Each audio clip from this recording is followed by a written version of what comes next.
Okay, so I want to talk a little bit about marbling and doing weird stuff on a flat screen, and also gradients.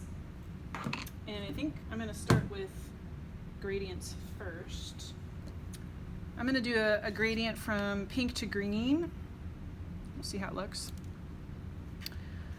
Gradients can be a really fun way to sort of maximize your color potential on a layer. And there's some pretty crazy ones out there. I'm just going to do a little bit of green. All right, so I'm going to move this just a little bit.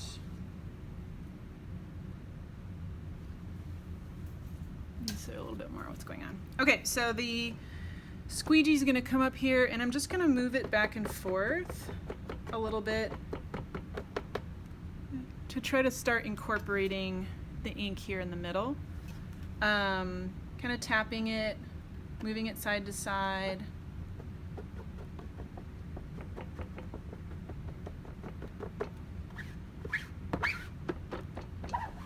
To sort of see what can happen with that color mixing.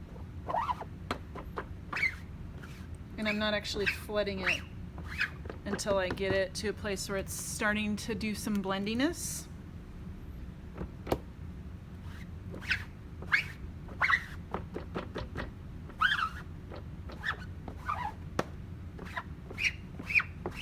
And once I feel pretty good about it, I can flood it.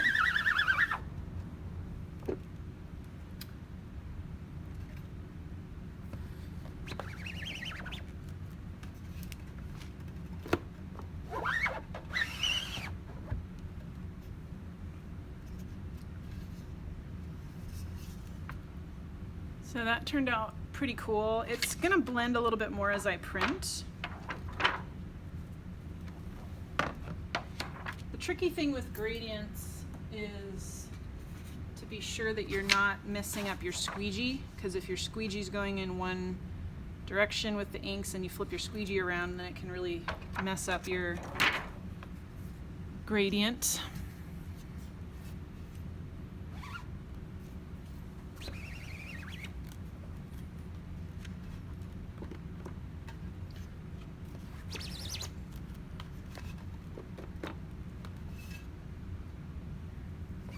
All right, so I've got some texturally things here, and that doesn't really bother me too much. I'm not going to worry about it. And I'm going to do one more of these gradients because I think I'm going to try to print something else on top.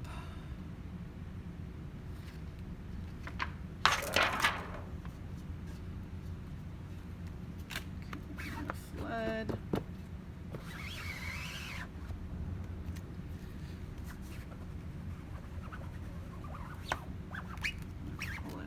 Time.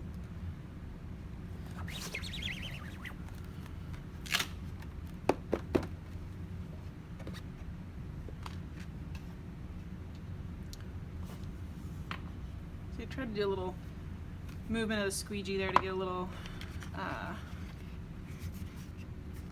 can sort of see that wavy line.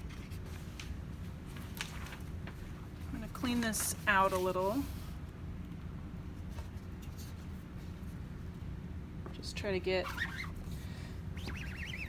some of this ink out of the screen. Now the problem with printing this way is I could save this part of the pink and I could save this part of the green, but this stuff in the middle is just gonna either become a new color or it's gonna be tossed. I'm not gonna worry too much about cleaning the whole screen yet, because I'm going to try to do some marbling. Now this is not marbling in the traditional sense, but it sort of emulates that texture. So I'm going to put a little bit of green on one side, and it helps if your ink is a little on the thin side.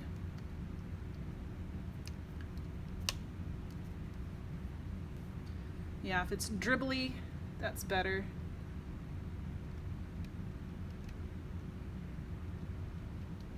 Those of you that get really messy really fast are gonna have to be super careful not to go crazy. All right, and what I'm gonna try to do first is print on this gradient. I'm gonna print that on the gradient. So I'm gonna line this up just to see where my flat area is. Make sure that I'm not gonna end up going off my border.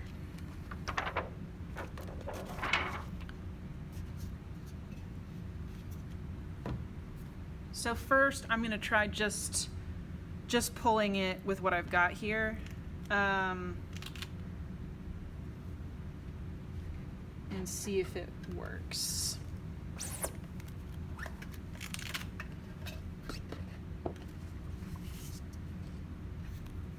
Whoa.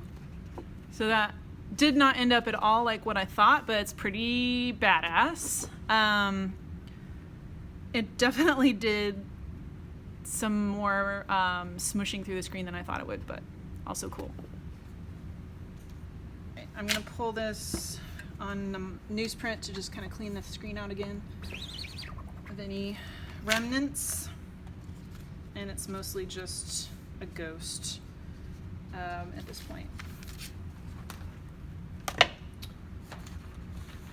Alright, so I'm going to do that again and try something a little different.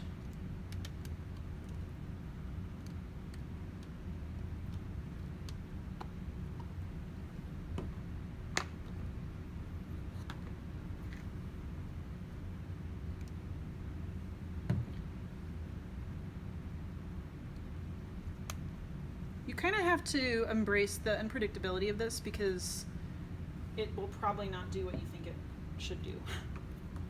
It'll do something else.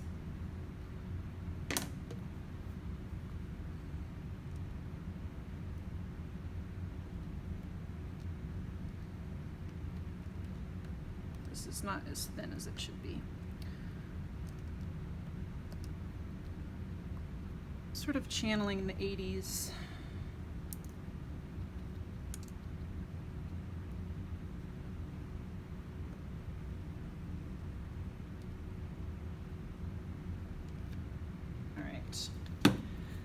So this time what I'm going to do is I'm going to try to just swish these, get some cool textury stuff, and I'm just going to print this on a white piece of paper.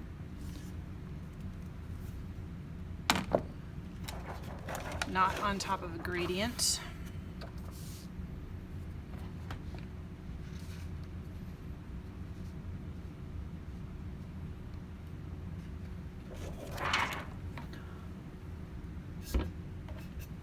Ooh boy, it's a mess.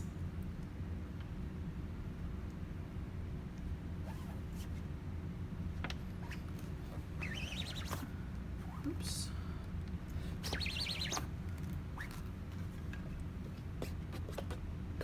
Come on, baby.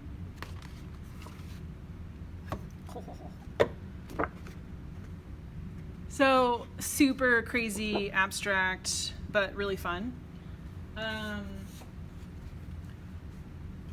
For both of these two, you can kind of experiment with getting all sorts of crazy effects.